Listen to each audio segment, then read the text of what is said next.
بسم اللہ الرحمن الرحیم۔ غسل کے بعد کلمہ پڑھنا ضروری ہے یا نہیں ہے؟ اس لیے کہ اکثر لوگ یہ سوال کرتے ہیں کہ میں نے غسل کیا اور اس کے بعد میں کلمہ پڑھتا ہوں، حالانکہ کلمہ پڑھنا ضروری نہیں ہے۔ پانی خود پاک ہے اور دوسری چیزوں کو پاک کرتا ہے، یعنی پانی ہی کے ذریعے آپ غسل کریں گے تو آپ پاک ہو جائیں گے، کلمے کی ضرورت نہیں ہے۔ اس لیے کہ کلمہ کافر کو پڑھنا پڑتا ہے کہ وہ مسلمان ہو جائے تاکہ وہ پاک ہو جائے، تو آپ تو پہلے ہی سے مسلمان ہیں، اس لیے آپ کے لیے کلمہ پڑھنا ضروری نہیں ہے۔ جب آپ غسل کرتے ہیں تو غسل کی نیت کرتے ہیں تو یہ غسل آپ کو خود پاک کر دیتا ہے، اس کے بعد کلمے کی ضرورت نہیں ہے۔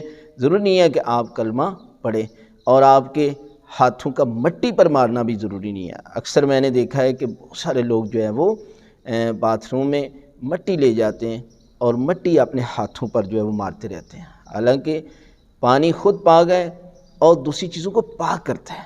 اس کے اندر یہ صلاحیت ہے، نہ کلمہ پڑھنے کی ضرورت ہے اور نہ ہی اپنے ہاتھوں کو مٹی پہ مارنے کی ضرورت ہے، بلکہ آپ جب غسل کریں گے تو آپ خود مکمل طور پر جو ہے وہ پاک ہو جائیں گے۔